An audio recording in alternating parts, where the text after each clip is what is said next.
Hola a todos, buenas noches. Este es otro video corto para analizar cómo podemos comprender la misericordia y la justicia de Dios. De pronto me van a ver mirando un poquito la pantalla, pero es para seguir mis notas personales. Pero lo que quiero que nos preguntemos es, ¿puede Dios ser un Dios de amor y al mismo tiempo de castigo? ¿Cómo se puede entender desde nuestra parte intelectual, desde la lógica, esa, digamos, la dualidad entre amor y justicia?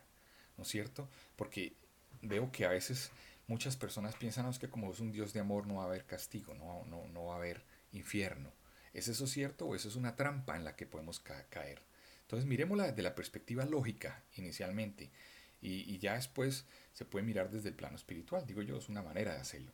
Ahora, yo me ayudo de ciertas analogías para hacer eso, para comprender esa dualidad entre el amor y la justicia, o entre el amor y el castigo, entre la misericordia y el castigo, por ejemplo. Porque veo en la Biblia que Dios es un Dios de amor infinito, pero también es un Dios de justicia y de juicio severo.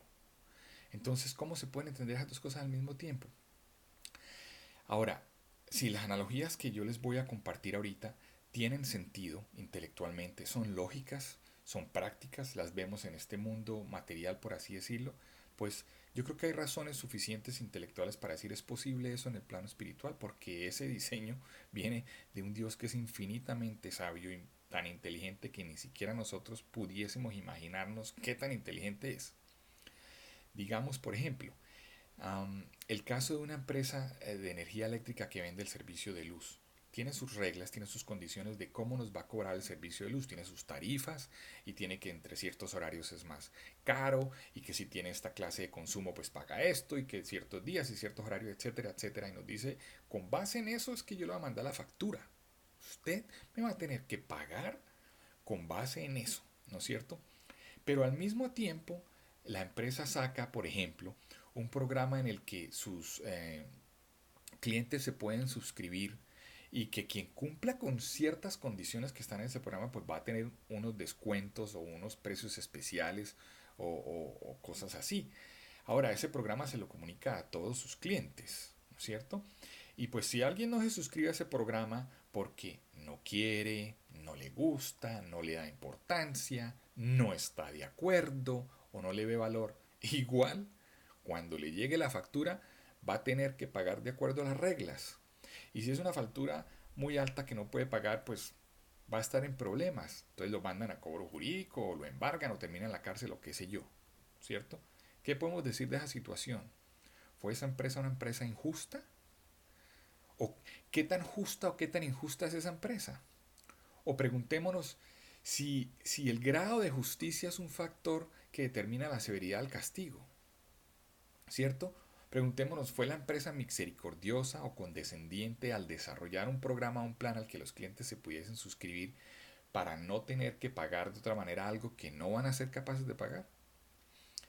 Bueno, yo creo que ese ejemplo es un ejemplo tangible, intelectualmente lógico y que de hecho lo vemos de pronto en varios ámbitos en nuestra vida cotidiana, ¿no es cierto? Entonces, desde esa perspectiva yo creo que es posible que Dios sea misericordioso, condescendiente y al mismo tiempo justo. Inclusive en el ejemplo de la empresa, puede ser que esa misma persona que es la encargada y la responsable de mandar las facturas sea la que se inventó el programa para que la gente se suscriba porque le duele en el corazón pensar que la gente va a estar colgada pagando lo que no puede. Entonces puede ser que esa misma persona sea esa persona llena de amor y de interés porque la gente no tenga que pagar lo que no puede, pero cuando tiene que cumplir su función y su rol de mandar las facturas, pues lo debe hacer porque es el encargado de las facturas, ¿no es cierto? Y para que esa persona sea justa, tiene que seguir y cumplir las reglas y las condiciones que están establecidas para mandar las facturas. No se puede salir de ellas así le duela en su corazón y le dé tristeza, ¿no es cierto? Y la persona va a tener que pagar eso porque tiene que ser justo, tiene que cumplir con esas cosas establecidas. Entonces, lo mismo veo yo cuando, por así decirlo, aplicamos esas cosas a Dios. Otro ejemplo, síganme en este otro ejemplo. Digamos un juez, que pues, es un abogado, ¿no es cierto? Es un juez. Y ese abogado puede ser la persona más buena gente que haya en este mundo, el más buena papa, pues condescendiente, perdona toda clase de ofensas que le hacen, perdona todos los daños que le hacen, ¿no es cierto? No le importa en su aspecto personal todos esos daños que le hacen, los perdona, los quiere perdonar, pero cuando se sienta en el rol de juez, él debe juzgar de acuerdo a las cosas que están preestablecidas, ¿cierto? No puede pasar las cosas por alto, porque si él las pasa por alto sería incorrecto, sería injusto, hay leyes que estará rompiendo, ¿no es cierto? Hay cosas que están establecidas que así en ese momento a él le duela y le dé tristeza y se le parta el alma, debe hacer cumplir, porque eso es ser un juez justo. Ahora, cuando llevamos esas analogías al plano espiritual, veo que Dios puede perfectamente, de acuerdo a como nos dice la Biblia, encajar en esa situación. Ahora, me da la impresión a mí, me parece que en nuestro plano eh, material en este mundo hay varias categorías de reglas, de leyes, ¿no es cierto? Por ejemplo, las leyes de la física, la ley de la química, de la matemática, por ejemplo, la ley de la gravedad, ¿no es cierto? Y son cosas que no podemos evitar, pero al mismo tiempo veo que hay leyes espirituales que Dios ha establecido, están como en una categoría más elevada. Hay como diferentes categorías de leyes, ¿no es cierto? Yo veo pues las espirituales en una categoría más elevada. Y veo que así como en este mundo hay consecuencias de todo lo que hacemos, si salto de un segundo piso al suelo, pues las consecuencias van a ser menos que si salto de un 50 piso al suelo, ¿no es cierto? O sea que veo que, y es la misma regla, es la misma ley, la ley de la gravedad, pero una es de salto desde 2 pisos y la otra de 20 pisos y las consecuencias no son las mismas. Y eso me permite a mí ver que no sería lo mismo, por ejemplo, ofender a una persona que ofender a Dios. Ambas son cosas malas, cumplen una regla, ¿no es cierto? No es lo mismo yo embarrarla, por así decirlo. Uy, uy, problema técnico. Ya. No es lo mismo, por ejemplo, yo embarrarla con mi compañero de trabajo que embarrarla con el jefe de la empresa, ¿cierto? No es lo mismo, uy, es que no fui la mejor persona con mi niña o con mi esposa. Uno de esos dos casos me va a traer más problemas, ahí vienen cuál. Entonces, pero es algo lógico y natural. Entonces, hay ofensas como de diferentes categorías. Y si las leyes espirituales pasa lo mismo, tener una ofensa contra Dios es una escala muy grande, ¿no es cierto? O sea, las consecuencias pueden ser muy grandes. Ahora, denme un segundo aquí.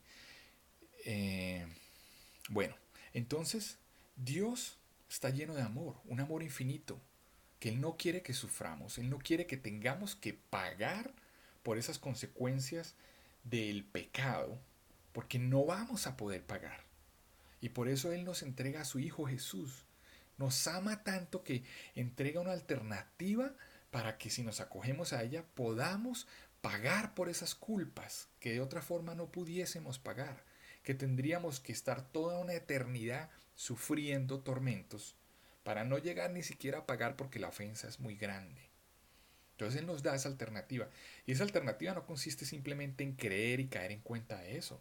La Biblia nos lo dice muy claro porque quiere evitarnos ese dolor y ese sufrimiento, quiere evitarnos esa consecuencia. Y nos dice no solo creer, hay que dar frutos. Hay que dar frutos, no es decir, ah, sí, sí, yo creo, ah, bueno, entiendo, ah, bueno, sí, ya sé que ese es el plan que la empresa me va a dar, pero no hago nada. Pues cuando me llegue la factura va a tener que pagar. La única manera de evitar eso es cumplir los requisitos para estar en esa categoría. Y en el grado de Dios, en los aspectos de Dios, la Biblia nos dice, hay que creer y hay que dar frutos. Tengo que dar frutos de arrepentimiento, de cambiar las cosas que están mal, las cosas que Dios me dice, debo dar fruto. Eso es inevitable. No basta sencillamente con creer. Bueno, al mismo tiempo Dios nos dice en la Biblia, hay un momento en el que va a haber un juicio. Inclusive tenemos varios ejemplos en el Antiguo Testamento. El ejemplo del diluvio, el ejemplo de Sodoma y Gomorra. Y eso al nivel aquí en el mundo. Pero Él nos dice, aparte de eso, es la eternidad la que está en juego.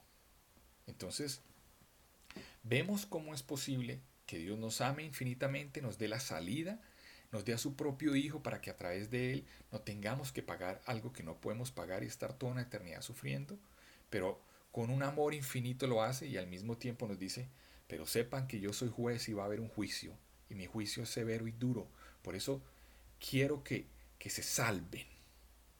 Entonces Él no nos dice eso sencillamente para aterrorizarnos, pero si nos da miedo puede ser un miedo bueno que nos lleve a ese cambio que es necesario para poder ser beneficiarios de esa buena noticia de la salvación en su Hijo, que es la que Él nos da. Espero que estas comparaciones nos ayuden como una analogía, como una similitud para comprender esos conceptos, para que veamos que intelectualmente, lógicamente, en el mundo tiene sentido, con más ver en el plano espiritual de acuerdo a lo que nos dice la Biblia. Si tiene alguna duda, alguna pregunta o hay algo que no le cuadre, siéntese tranquilo en contactarme y yo me sentiría afortunado de poder hablar eso con usted. Muchas gracias, que ojalá les sirva y que Dios los bendiga.